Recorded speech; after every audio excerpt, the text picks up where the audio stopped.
My name's Alistair Jones. I do leadership development and coaching with a variety of businesses and charities around the UK. And coming in to have a chat, I've had this idea for ages. I've been wanting to go to the Himalayas and I want to take the family with me.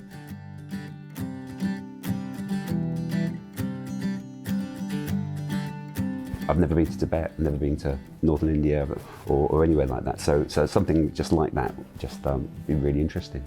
My thoughts are, since you've got your two children with you, part of it is knowing how active they want to be and whether they are, because you might have an idea that you could go off for 2 weeks doing, miles and miles of walking, and I'm sure as a family you don't want to do that. So where is the mix of how active each of you are, and what would be the perfect combination for you? Yeah, I will definitely get some pushback if I say, right, get a rucksack and we're going to be bivvying.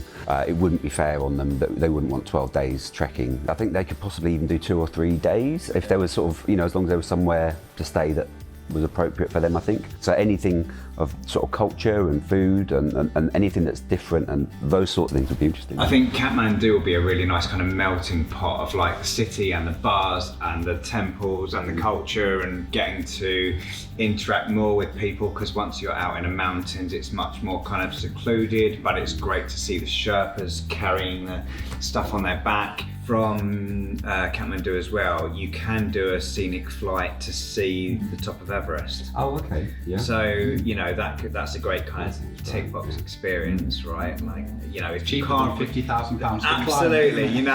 If you can't force everyone into climbing or don't want to splash out the money, at least you get a glimpse of the peak. So that is a nice option as well. From Kathmandu to Pokhara is a flight, and then you've got this kind of just small town feel on a lake. So they're both quite busy happening places, because Pokhara is like the gateway to people going out and trekking, but totally different experiences, like buzzy touristy town, big city, like the centre of the the food and the temples and all that kind of stuff. But if you look at the south of the route, you've actually got tiger reserves down here right in the south by the Indian border. So you can see in a very small area, you've got a huge variety of mountainous trekking and the nature as well. And I guess the other thing is, if you wanted to look wider, then you could actually combine with Bhutan. There's actually a tax per day to be in the country.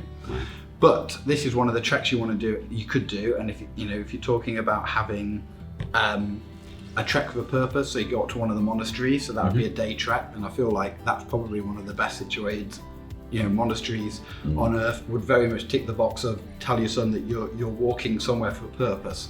So appreciate throwing a lot of ideas at you. What we then do is we put together everything into our sample itineraries. So we'll send you some of these, and we'd get that for you to have a chance to look at that with your family, and then we'd have another conversation about which of the combinations fit for your budget, for the time of year, for the activity levels.